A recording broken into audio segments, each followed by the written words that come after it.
তোমরা যারা এবার এএনএম জিএনএম পরীক্ষা দিতে যাবে 2025-এ, তাদের জন্য কিছু লাইফ সায়েন্সের ইম্পর্টেন্ট কোশ্চেন নিয়ে এসেছি।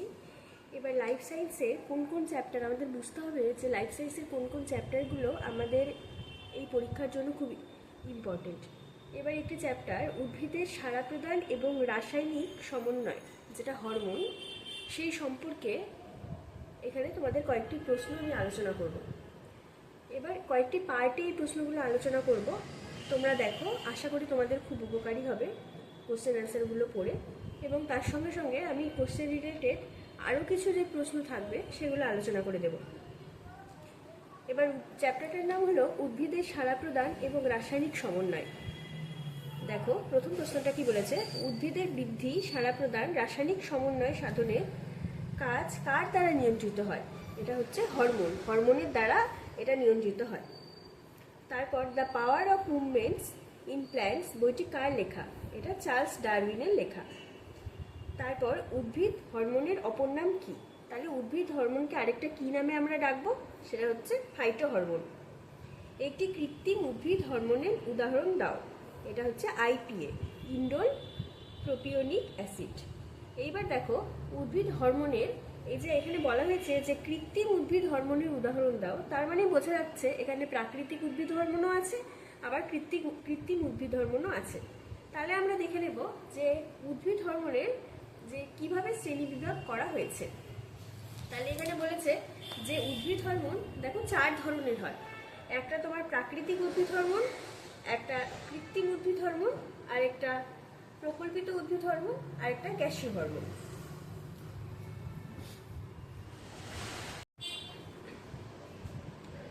তাহলে প্রাকৃতিক উদ্ভিদ হরমোনের উদাহরণ আমরা দেখতে পাচ্ছি। এখানে কি কোশ্চেন করেছে, একটি প্রাকৃতিক উদ্ভিদ হরমোনের উদাহরণ দাও। এখানে বলেছে প্রাকৃতিক উদ্ভিদ হরমোন উদাহরণ দাও, তাহলে কি হবে? এটা অক্সিন হবে। এবার অপশনে থাকতে পারে সাইটোকাইনিন, থাকতে পারে জিব্বারেলিন, থাকতে পারে অ্যাবসাইসিক অ্যাসিড, থাকতে পারে, এইগুলো কিন্তু প্রাকৃতিক উদ্ভিদ হরমোন। এবার এই প্রাকৃতিক উদ্ভিদ হরমোন তোমাদের এর মাঝেই বলে নিই, প্রাকৃতিক উদ্ভিদ হরমোন কিন্তু 2 ধরনের হয়। একটা ইন্ডোল বর্গযুক্ত উদ্ভিদ হরমোন, আর একটা ইন্ডোল বর্গবিহীন উদ্ভিদ হরমোন। এই যে তোমরা অক্সিনটাকে দেখতে পাচ্ছ, এই অক্সিনটা হচ্ছে ইন্ডোল বর্গযুক্ত উদ্ভিদ হরমোন। আর এই যে সাইটোকাইনিন, জিব্বারেলিন, অ্যাবসাইসিক অ্যাসিড, এই প্রত্যেকটা হলো ইন্ডোল বর্গবিহীন উদ্ভিদ হরমোন। এর মধ্যে সাইটোকাইনিন যে হরমোনটা রয়েছে সেটা হচ্ছে নাইট্রোজেন যুক্ত কি হরমোন? সাইটোকাইনিনটা নাইট্রোজেন যুক্ত হরমোন। আর জিব্বারেলিন আর অ্যাবসাইসিক অ্যাসিড, এই দুটো যে হরমোন রয়েছে, এই দুটো নাইট্রোজেন বিহীন উদ্ভিদ হরমোন। তাহলে আমরা কি দেখলাম, উদ্ভিদ হরমোন 4 রকমের হয়। তার মধ্যে আমরা প্রাকৃতিক উদ্ভিদ হরমোন নিয়ে কিছু কথা বললাম। প্রাকৃতিক উদ্ভিদ হরমোনের উদাহরণ হলো অক্সিন, এছাড়াও আছে সাইটোকাইনিন, জিব্বারেলিন, অ্যাবসাইসিক অ্যাসিড। এইবার অক্সিনটা হলো ইন্ডোল বর্গযুক্ত উদ্ভিদ হরমোন, আর সাইটোকাইনিনটা হলো নাইট্রোজেন যুক্ত। এটা কিন্তু ইন্ডোল বর্গবিহীন উদ্ভিদ হরমোন, তার মধ্যে এটা নাইট্রোজেন যুক্ত উদ্ভিদ হরমোন। আর জিব্বারেলিন আর অ্যাবসাইসিক অ্যাসিড, এই দুটো ইন্ডোল বর্গবিহীন উদ্ভিদ হরমোন, কিন্তু এরা নাইট্রোজেন বিহীন, এদের মধ্যে কোনো নাইট্রোজেন নেই। এইবার আগের প্রশ্নটা কি ছিল, একটি কৃত্রিম উদ্ভিদ হরমোনের উদাহরণ দাও। আমরা কি দিয়েছিলাম? Indole propionic acid. এটা মনে রাখবে, আইপিএ ফুল ফর্মটা তোমরা মনে রাখবে, ইন্ডোল প্রোপিওনিক অ্যাসিড। এইবার তোমাদের পরের কোশ্চেনটাতে চলে যাচ্ছি। এখানে বলেছে পার্থেনোকার্পি কাকে বলে? তাহলে পার্থেনোকার্পি কাকে বলে আমরা বলে দিচ্ছি, নিষেক ছাড়া বীজহীন ফল বা অনিষিক্ত ডিম্বক সহ ফল উৎপাদনের ঘটনাকে বলা হয় পার্থেনোকার্পি। তাহলে নিষেক হবে না, কিন্তু বীজহীন, তার পরিবর্তে বীজহীন ফল বা অনিষিক্ত ডিম্বক সহ ফল উৎপাদন হবে, সেই যে ঘটনাটা, সেটাকে বলা হয় পার্থেনোকার্পি। এই পার্থেনোকার্পিটা কিভাবে হয়? এটা কৃত্রিম হরমোন প্রয়োগ করে, যেরকম অক্সিনের কৃত্রিম হরমোন, জিব্বারেলিনের কৃত্রিম হরমোন এবং সাইটোকাইনিনের কৃত্রিম হরমোন প্রয়োগ করে এই পার্থেনোকার্পি ঘটনাটাকে ঘটানো হয়, যার থেকে বীজহীন ফল, এই যে ফলগুলো উৎপাদন হবে, এখানে কোনো বীজ উৎপন্ন হবে না, ফলগুলোর মধ্যে কোনো বীজ থাকবে না। এখানে কি কি ফল তৈরি করা যায়, এই পার্থেনোগ্রাফি প্রসেসের মাধ্যমে কি কি ফল তৈরি করা যায়, যেমন বীজহীন আঙ্গুর, আপেল, কলা, এই ধরনের, এদের মধ্যে কোনো বীজ থাকবে না, এই ধরনের ফলগুলো তৈরি করা যায়। তাহলে এখানে যদি কোশ্চেন আসে তোমাদের, অনিষিক্ত গর্ভপত্র থেকে বীজহীন ফল উৎপাদনের প্রক্রিয়াকে কি বলা হয়, তোমরা তাহলে বলবে পার্থেনোগ্রাফি। তারপরে দেখো 7 নম্বর কোশ্চেনটা কি বলেছে, ক্যাম্বিয়ামের সক্রিয়তা বৃদ্ধি করে কোন হরমোন। একটু আগে অক্সিন হরমোন নিয়ে কথা বললাম, এবার অক্সিন হরমোন নিয়ে আমরা কিছু তথ্য জেনে নিই যেগুলো আমাদের পরীক্ষার জন্য খুবই গুরুত্বপূর্ণ। এবার অক্সিন হরমোনের কি কি কাজ আছে, এটা তো তোমরা জানতে পারলে এটা একটা প্রাকৃতিক হরমোন। এবার এই হরমোনের কি কি কাজ আছে, এই হরমোনের মেইন কাজ হলো, মানে প্রধান কাজ সেটা উদ্ভিদের অগ্রমুকুলের বৃদ্ধিকে ত্বরান্বিত করে এবং পার্শ্বমুকুল বা কাক্ষিক মুকুলের বৃদ্ধিকে প্রতিরোধ করে। তাহলে অক্সিন হরমোনের দুটো প্রধান কাজ কি, একটি প্রধান কাজ উদ্ভিদের অগ্রমুকুলের বৃদ্ধিকে ত্বরান্বিত করে এবং দ্বিতীয় প্রধান কাজ কাক্ষিক মুকুলের বৃদ্ধিকে প্রতিরোধ করে, মানে কাক্ষিক মুকুলকে বৃদ্ধি হতে সাহায্য করে না, আটকে দেয়। এছাড়াও অক্সিনের গুরুত্বপূর্ণ আরেকটি কাজ আছে, যেটা হলো অকাল পত্রমোচন বন্ধ করে। মানে কিছু কিছু উদ্ভিদের দেখবে অকালেই, মানে সিজন আসার আগেই পাতা ঝরে যায়। অক্সিন কি করে, অক্সিন হরমোনটার কাজ হলো এই যে অকাল পত্রমোচনটা সেটা বন্ধ করে, মানে অকালে পাতা ঝরতে দেয় না। আরেকটা কাজ হলো কোষের নিউক্লিয়াস বিভাজনে সাহায্য করে। কোষের এটা কিন্তু এরপর কিছুক্ষণ পরে দেখবে সাইটোকাইনিন, যেটা হচ্ছে কোষের সাইটোপ্লাজম বিভাজনে সাহায্য করে, কিন্তু অক্সিনটা হলো কোষের নিউক্লিয়াস বিভাজনে সাহায্য করে। এটি একটি খুবই গুরুত্বপূর্ণ কোশ্চেন যে অক্সিনের কাজ কি, তোমাদের অক্সিনের কাজগুলো মোটামুটিভাবে সবই জেনে রাখতে হবে।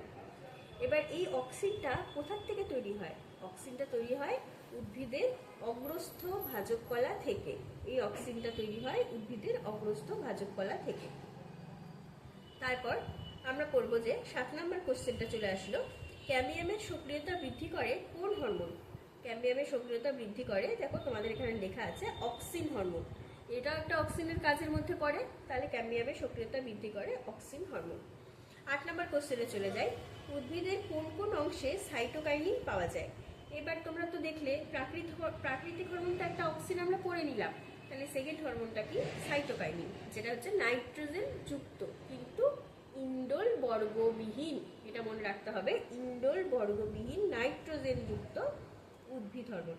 এই উদ্ভিদ হরমোনের কোন কোন অংশে সাইটোকাইনিন দেখা যায়, সেটা উদ্ভিদের শস্যে দেখা যায়, উদ্ভিদের ফলে দেখা যায়, বিভিন্ন ফলে, নারকেলের যে দুধটা তোমরা খাও সেটার মধ্যে দেখা যায়, ডাবের জল তো তোমরা সবাই খাও, সেই ডাবের জলে কিন্তু সাইটোকাইনিন হরমোনটা থাকে। এইবার বলা হলো যে তাহলে অক্সিন হরমোন উদ্ভিদের কোথায় কোথায় পাওয়া যায়। আমরা দেখে নিলাম কি, সাইটোকাইনিন উদ্ভিদের কোথায় কোথায় পাওয়া যায়। তাহলে এই কিছুক্ষণ আগে আমরা কি পড়েছিলাম, অক্সিন হরমোন। তাহলে অক্সিন হরমোন উদ্ভিদের কোথায় কোথায় পাওয়া যায়, সেটা হচ্ছে অগ্রস্থ ভাজক কলায় পাওয়া যায়, ভ্রূণ মুকুলাবরণীতে পাওয়া যায়, বর্ধনশীল পাতায়, যেই পাতাটা এখন গ্রোথ হচ্ছে আস্তে আস্তে সেই পাতায় পাওয়া যায়, কাণ্ডের অগ্রভাগে, একদম কাণ্ডের উপরের ভাগে কিন্তু অক্সিন পাওয়া যায়। তাহলে তোমাদের অক্সিন কোথায় পাওয়া যায় এবং সাইটোকাইনিন কোথায় পাওয়া যায় সেটা তোমাদের মনে রাখতে হবে। এই সাইটোকাইনিনও কিন্তু তোমাদের আগেও বলেছি, সাইটোকাইনিনও কিন্তু নাইট্রোজেন যুক্ত, অক্সিনের মতোই। অক্সিনও যেরকম নাইট্রোজেন যুক্ত ইন্ডোল বর্গযুক্ত উদ্ভিদ হরমোন, সেরকমই সাইটোকাইনিনও হলো নাইট্রোজেন যুক্ত কিন্তু ইন্ডোল বর্গবিহীন উদ্ভিদ হরমোন। এই সাইটোকাইনিন হরমোনকে বলো তো আর কি কি নামে ডাকা যায়। এই সাইটোকাইনিন হরমোনকে আমরা ডাকতে পারি কাইনিন বলে। এইটা তোমরা অনেক ক্ষেত্রেই দেখতে পারবে, কাইনিন কোন হরমোনকে বলা হয়, সাইটোকাইনিন হরমোনকে কিন্তু কাইনিন হরমোন বলা হয়। এছাড়া কাইনেটিন নামে ডাকা হয়, ফাইটোকাইনিন নামে ডাকা হয়, এগুলো তোমরা মনে রাখবে। তারপর এই যে সাইটোকাইনিনের কাজটা কি, আমরা দেখেছিলাম যে অক্সিন কি করে, যে পার্শ্বমুকুলের বৃদ্ধিকে প্রতিরোধ করে, মানে পার্শ্বমুকুলের যে বৃদ্ধি হবে সেটাকে আটকে দেয়, কিন্তু সাইটোকাইনিন ঠিক এর বিপরীত কাজ করে। সাইটোকাইনিন কি করে, পার্শ্বমুকুলের বৃদ্ধি ঘটায়, এই অক্সিন কিন্তু এটাকে প্রতিরোধ করে। তারপরে দেখো পরের কোশ্চেনটা, পিউরিন জাতীয় উদ্ভিদ হরমোন কোনটি? এবারে তোমরা তো ডিএনএতে নিশ্চয়ই পড়েছো, অ্যাডিনিন, গুয়ানিন এগুলো পড়েছো। তো পিউরিনের মধ্যেই পড়ে অ্যাডিনিন। এই অ্যাডিনিন জাতীয় হরমোন হচ্ছে সাইটোকাইনিন। পিউরিন বললেও সাইটোকাইনিন হবে, এবার অ্যাডিনিন বললেও সাইটোকাইনিন হবে। এই জাতীয় হরমোন কোনটা? সাইটোকাইনিন। তারপর 10 নম্বর কোশ্চেন দেখো, গাছ থেকে পাতা বিচ্ছিন্ন হওয়ার পর বহুদিন পর্যন্ত পাতাকে সবুজ রাখার জন্য অর্থাৎ জরা প্রতিরোধে কোন হরমোন সাহায্য করে? উদ্ভিদকে কোন হরমোন সাহায্য করে? সেটা হচ্ছে আমাদের সাইটোকাইনিন হরমোন। খুব ইম্পর্টেন্ট কোশ্চেন। এইটাকে বলা হয় যে তোমরা যে এই যে ঘটনাটাকে, এটাকে বলা হয় ডিলে অফ সেনেসেন্স। এই ঘটনাতে সাহায্য করে সাইটোকাইনিন। তারপরে দেখো বলছে প্রথম আবিষ্কৃত উদ্ভিদ হরমোন কোনটি? আমরা প্রথম আবিষ্কৃত হরমোন কি পড়েছি? আমরা প্রথমেই পড়ে নিয়েছি। প্রথম আবিষ্কৃত হরমোন হচ্ছে অক্সিন। খুব ইম্পর্টেন্ট কোশ্চেন, তোমরা মনে রাখবে। এই চ্যাপ্টারটির থেকে কিন্তু পরবর্তীতে আরও কোশ্চেন তোমাদের দেবো, খুব ইম্পর্টেন্ট কোশ্চেন দেবো, এবং চ্যাপ্টারটি খুবই গুরুত্বপূর্ণ। প্রত্যেক বছর পরীক্ষায় মোটামুটি দুটো তিনটে কোশ্চেন এই চ্যাপ্টার থেকে এসেই থাকে, মোটামুটি 4-5 নম্বরের কোশ্চেন তো এসেই থাকে। তোমরা এই চ্যাপ্টারটাকে কিন্তু কেউ এড়িয়ে যাবে না, সবাই চ্যাপ্টারটাকে পড়বে। খুবই গুরুত্বপূর্ণ চ্যাপ্টার। পরবর্তীতে নিয়ে এসেছি পার্ট 2 নিয়ে আসছি পরবর্তীতে। এই চ্যাপ্টারে আরও কিছু গুরুত্বপূর্ণ প্রশ্ন তোমরা দেখতে থাকো।